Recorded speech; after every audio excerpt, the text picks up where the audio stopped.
नमो नमः सद्गुरुभ्यः सद्गुरुभ्यो नमो नमः। नमो नमः सद्गुरुभ्यः सद्गुरुभ्यो नमो नमः। ज्ञानवैराग्यसम्पूर्णान् हरिभक्तिपरायणान् पूर्वाचार्यान् अहं वन्दे सम्प्रदायप्रवर्तकान्।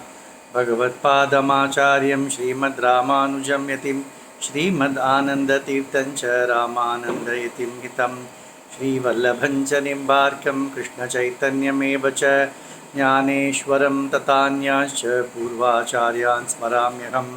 आचार्येष्वपि सर्वेषु तारतम्यं विना कलौ शुद्धं भागवतं धर्मं जग्राह प्रेमिको गुरुः।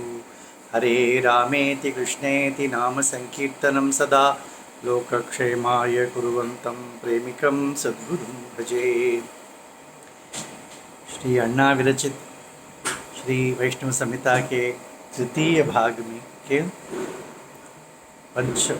पांचवा अध्याय।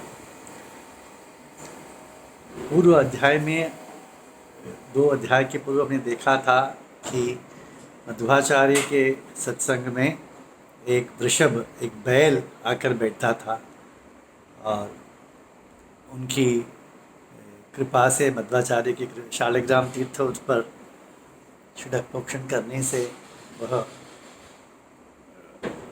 प्रगति को प्राप्त हुआ था और शिष्यों से उन्होंने कहा था कि यही संप्रदाय का प्रवर्तक बनेगा, ऐसा कहा था ना।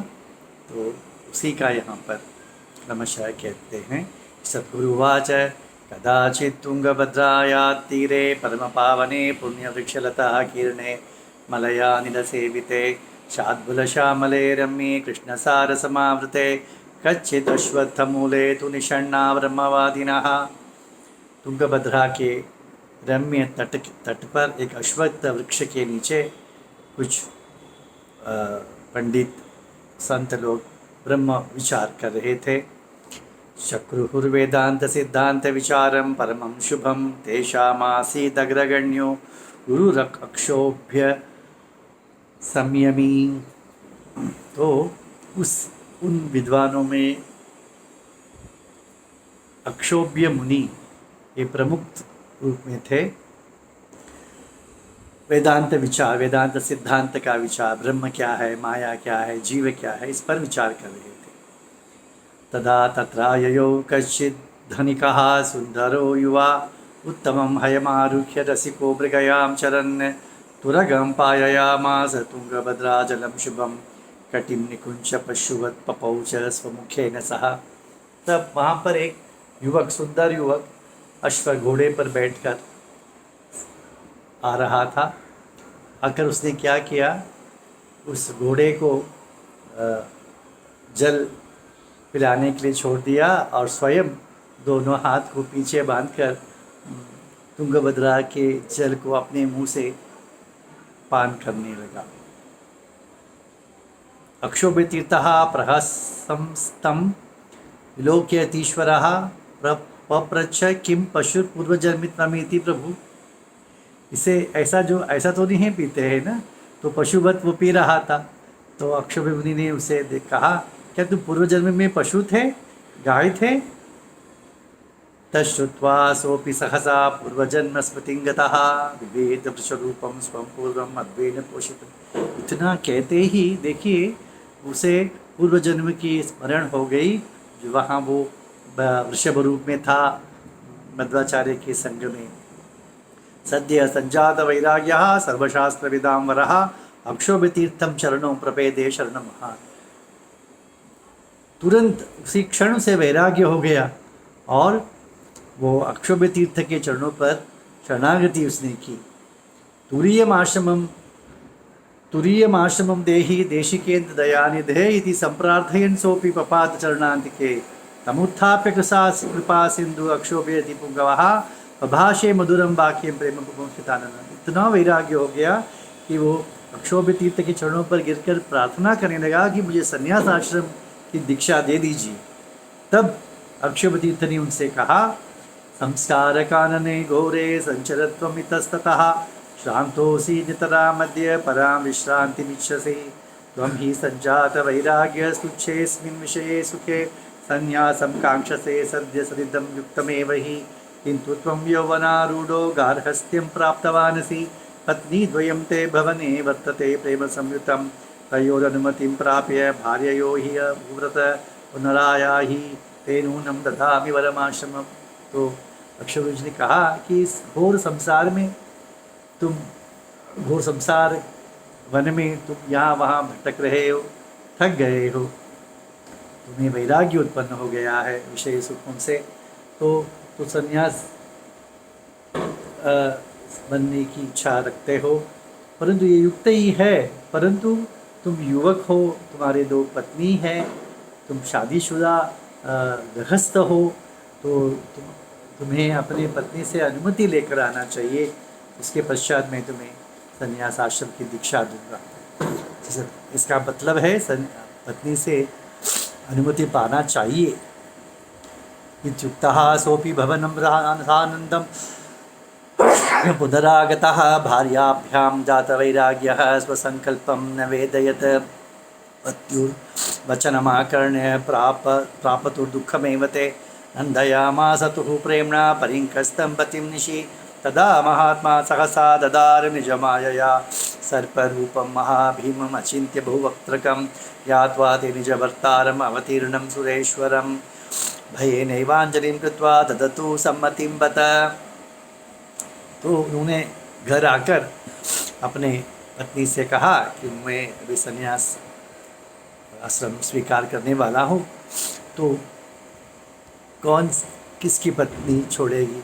तो उसने कहा उनको दुख हुआ, तो उन्होंने रात में उनके साथ थे, तब उन्होंने अपने माया से, अपने शक्ति से, योग माया कहिए, एक सर्प का रूप धारण कर लिया। सर्प का रूप देखा, अपने पति को सर्प के रूप में देख के वो भयभीत हो गई वो पत्नियां, और ये मेरे पति अवतार पुरुष है ऐसा मान लिया और उन्हें संन्यास दीक्षा लेने के लिए सम्मति दे दी।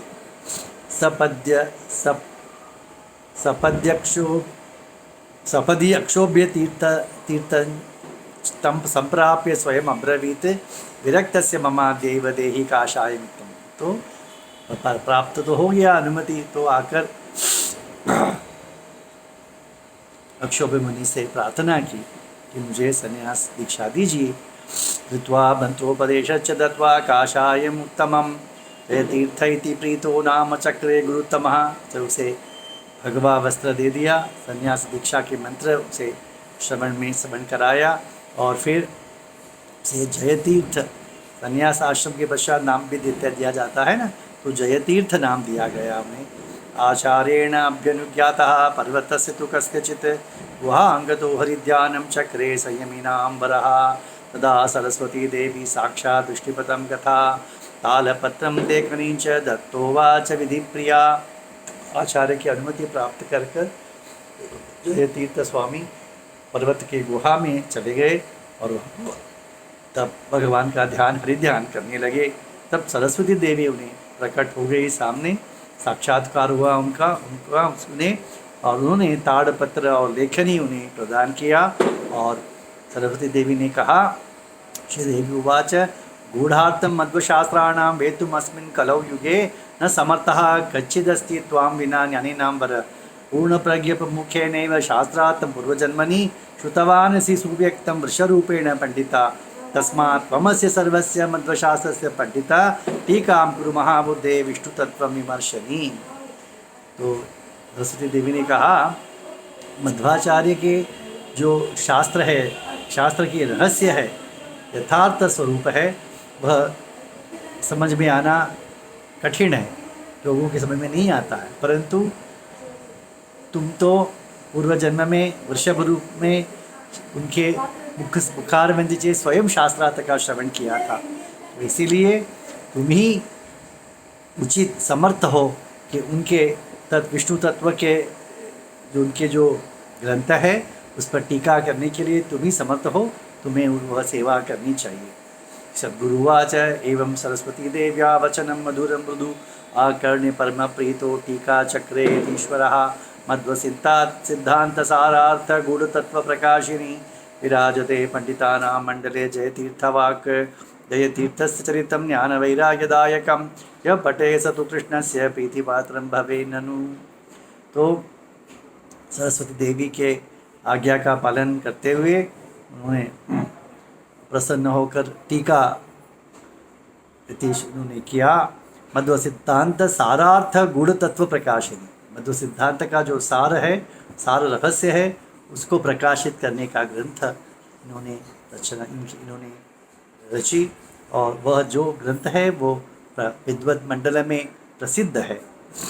तो जो व्यक्ति जयतीर्थ का ये पावन चरित्र का श्रवण करता है या सुनता है, उसे ज्ञान वैराग्य उत्पन्न हो जाएगा और कृष्ण का प्रीति पात्र बन जाएगा। कितने उदार है श्री अण्णा। श्री प्रेमिकेंद्र सद्गुरु महाराज की जय।